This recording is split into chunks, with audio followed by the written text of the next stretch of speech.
성도 여러분 안녕하십니까? 오늘 같이 나눌 말씀은 예레미야서 23장 1절에서 6절까지의 말씀입니다.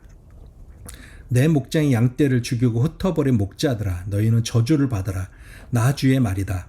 그러므로 나 주 이스라엘의 하나님이 내 백성을 돌보는 목자들에게 말한다.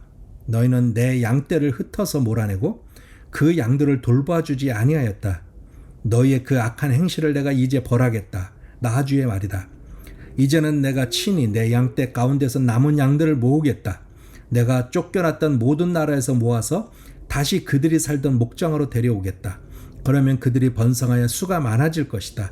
내가 그들을 돌보아 줄 참다한 목자들을 세워줄 것이니 그들이 다시는 두려워하거나 무서워 떠는 일이 없을 것이며 하나도 잃어버리는 일이 없을 것이다. 나 주의 말이다. 내가 다윗에게서 의로운 가지가 하나 돋아나게 할 그날이 오고 있다. 나 주의 말이다. 그는 왕이 되어 슬기롭게 통치하면서 세상에 공평과 정의를 실현할 것이다. 그때가 오면 유다가 구원을 받을 것이며 이스라엘이 안전한 거처가 될 것이다. 사람들이 그 이름을 주님은 우리의 구원이시다 라고 부를 것이다. 아멘.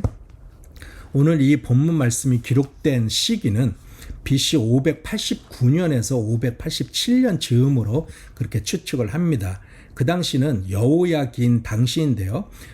열왕기 하 24장 17절부터 보면 그 당시의 상황이 자세히 기록되어 있습니다. 당시 바벨론 느부갓네살 왕이 예루살렘으로 공격해 올라왔는데 이 예루살렘 성을 포위를 하고 위협을 해왔습니다.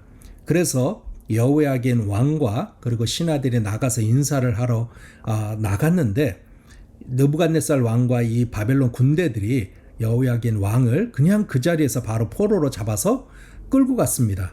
그리고 이곳에는 대리로 다스릴 왕을 세우게 됐는데 여호야긴의 삼촌인 마따니아를 시드기야로 개명을 하고 이곳에 남겨두는 그런 아주 혼란한 일들이 계속 벌어졌습니다. 그러니까 이 예루살렘의 이 유다 땅에 이스라엘 백성들을 통치할 왕이 지금 사라지고 새로운 대리 왕이 세워졌는데 이게 왕인지 아니면은 실제로 통치권이 있는지 이런 것들도 불분명한, 그리고 조금만 있으면 이스라엘 백성들은 곧 바벨론으로 포로로 끌려가게 되어 있습니다. 그러니까 나라가 얼마나 혼란스럽고 또 불안한 가운데 있었겠습니까?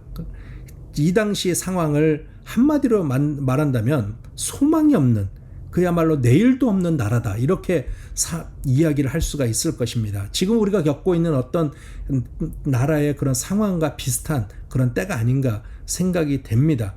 그렇게 혼란스럽고 절망스럽고 소망도 없고 내일도 없고, 아마도 사람들은 하나님은 죽었는가, 하나님은 어디 있는가, 하나님은 우리를 돕지 않는가, 이렇게 질문하며 하나님을 원망하고 있었을 수도 있습니다.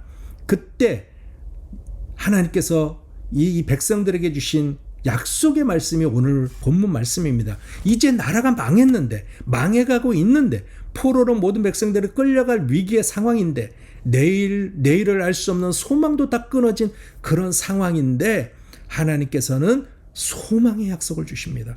오늘 5절 말씀을 보면 내가 다윗에게서 의로운 가지 하나가 돋아나게 할 그날이 오고 있다. 무슨 말입니까? 메시아 예수 그리스도를 보내시겠다. 그 예수 그리스도를 통해서 구원의 은혜를 너에게 베풀겠다. 그 왕이 와야만 세상의 공평과 정의를 실질적으로 실현할 수가 있다. 그리고 6절에 보면 주님은 우리의 구원이시다. 우리를 구원할 수 있는 실질적인 왕은 이 메시아 예수밖에 없다. 이런 예언의 메시지를, 약속의 말씀을 이때 주시는 겁니다. 우리가 절망스럽고 어두운 시대를 살아가고 있고 내일을 모르는 정말 그런 상황 가운데 있을지 모르지만, 그러나 그럼에도 불구하고 우리가 힘을 내야 될 이유는 예수 그리스도, 메시아 대신 예수 그리스도, 그리고 오늘 이 예레미야서 23장에서도 약속하신 그 다윗의 가지, 의로운 가지, 다윗에게서 나오게 될 그 의로운 가지인 예수 그리스도, 그분이 우리와 함께 하신다는 사실 때문에 우리는 다시 일어나서 힘을 내야 되는 것입니다. 오직 예수만이 우리의 소망이고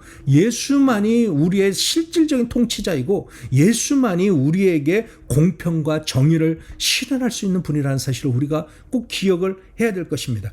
그리고 5절 말씀에 보면 다윗에게서 의로운 가지가 하나 돋아나게 될 그날이 오고 있다.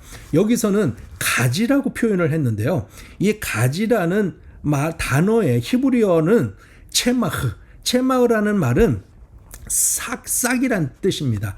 새싹, 새순. 이사야에서도 예수님을 새순이라고 말씀하고 있는 것처럼 예수님께서 이 땅에 오시는 그 축복의 예언을 하시면서 하나님께서는 체마흐라는 단어를 사용하셨습니다. 싹이라는, 새순이라는 단어를 쓰셨습니다. 새싹은 새로운 시작입니다. 이전 것은 완전히 없어져 버리고 새롭게 시작되는 역사입니다. 싹은 소망입니다. 희망입니다. 여러분, 한국에서는 그것을 잘 볼 수 없을지 모르겠는데 미국은 산불이 굉장히 자주 일어납니다. 그리고 산불이 한번 일어났다 하면 굉장히 넓은 지역을 다 태웁니다. 그래서 충청도의 몇 배나 되는 넓이의 산악이 산불이 일어났다 하면 한순간에 다 잿더미가 됩니다. 그리고 대한민국 영토만한 그런 지역들도 완전히 잿더미가 되는 경우들도 있습니다. 제가 한 번은 그 지역을 지나가게 됐는데 한참을 지나가도요, 아무리 운전하고 그 거리를 지나가도 새카맣게 타버린 잿밖에 없습니다. 그렇게 넓은 지역에 그렇게 큰 나무들이, 그렇게 울창했던 숲들이 완전히 새카만 잿더미가 된 것을 보면서 얼마나 답답하고 안타까웠는지 모릅니다. 그런데 어느 순간에 파릇파릇하게 솟아나는 그런 싹들이 있는 것을 봤습니다. 가서 보니까 고목만 엄청나게 큰 나무인데 그 나무에서 싹이 나고 있는 것입니다. 아마도 산불이 나기 전에 그 나무는 엄청나게 큰 나무였을 겁니다. 그리고 엄청나게 아름다운 나무였을 겁니다. 아마도 사람들에게 칭찬을 받는 정말 웅장하고 웅대하고 모든 사람들의 찬사를 받고 박수를 받을 수 있을 것만큼 그렇게 찬란하고 멋있는 것이었을지 모릅니다. 그러나 산불이 일어나면서 완전히 잿더미가 됐습니다. 이전 것이 완전히 없어져 버렸습니다. 그리고 나서 거기서 싹이 나기 시작하는데 새로운 시작입니다. 거기서부터 새로운 시작이 새로운 것이 시작되는 것입니다. 하나님께서 우리에게 약속하신 이 소망의 메시지, 이 희망의 메시지도 이것입니다. 하나님께서는 우리의 절망 가운데 있는 우리들이 절대로 이렇게 절망 가운데 죽어가도록 놔두지 않으십니다. 하나님께서는 우리가 다시 살아날 수 있는 그 약속의 말씀을 계속 주십니다. 왠지 아십니까? 오늘 1절 말씀에 그것이 있습니다. 내 목장의 양떼를 죽이고 흩어버린 목자들을 저주하고 책망하는 말씀입니다. 그런데 거기에서 왜 이 목자들이 잘못했느냐?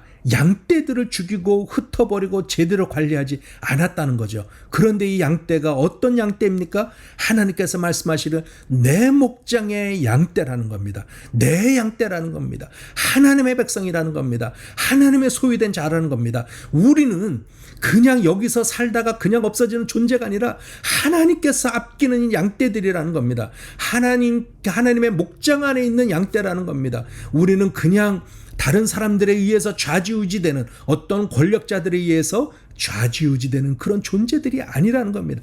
하나님의 소유된 존재. 그렇기 때문에 우리는 절망 가운데 있어도 소망의 메시지를 받을 수가 있고, 우리가 내일을 모를 정도로 암흑 가운데 있어도 하나님께서는 우리를 붙잡아 주시고 다시 살아날 그런 소망의 메시지를 우리에게 약속으로 주시는 것입니다. 다시 모을 것이다.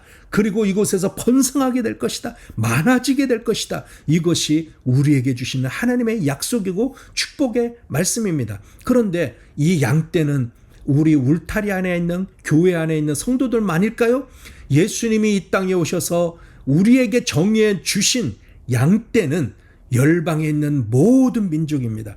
열방에 있는 모든 백성들을 하나님의 백성들이라고 선포를 했고, 그리고 그 양떼들을 다 다 돌보고 그 양떼들을 구원하고 복음을 전해서 그 양떼들이 구원을 받을 수 있도록 돕도록 우리에게 사명을 주셨습니다. 그러니까 이 땅에 있는 모든 하나님의 양떼들, 하나님의 사랑하는 그 양떼들을 돌보고 하나님의 그 양떼들을 잘 치는 것, 그것이 지금 우리에게 남아있는 사명이라고 저는 생각을 합니다. 그래서 절망하지 마십시오.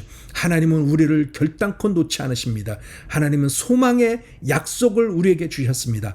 그러면서 우리는 여기에서 일어설 뿐만 아니라 한 걸음 더 나아가서 열방에 있는 잃어버린 백성들, 하나님의 양떼들을 돌보고 그 양떼들을 하나님의 그 올바른 말씀으로 인도하는데 우리가 성심을 다해서 노력하고 그 양떼들이 다 주님 앞에 나올 수 있도록 힘을 다해 기도하는 그런 성도의 삶을 살아야 되리라고 저는 믿습니다. 그래서 여러분들이 지금까지 해오신 것처럼 열심히 이 땅에 있는 모든 영혼들, 이 양떼들을 위해서, 그리고 열방에 있는 모든 양떼들을 위해서 계속적으로 기도해 주시고 또 하나님의 말씀으로 먹여주시고 돌봐주시는 그런 성도들이 되시기를 주의 이름으로 축원합니다. 기도하겠습니다. 하나님 아버지, 절망의 시대에 우리에게 소망의 약속을 주셔서 감사합니다. 항상 하나님의 그 약속 붙잡고 어떤 상황에서도 무너지지 않고 넘어지지 않고 뚝 벌떡 일어서는 그런 신앙의 소유자들이 되게 도와주시고 더 나아가서 주님의 양떼들, 하나님의 소유된 그 백성들을 주님께로 돌려드리는데 쓰임받는 성들이 되게 도와주시옵소서. 감사하신 예수님 이름으로 기도합니다. 아멘.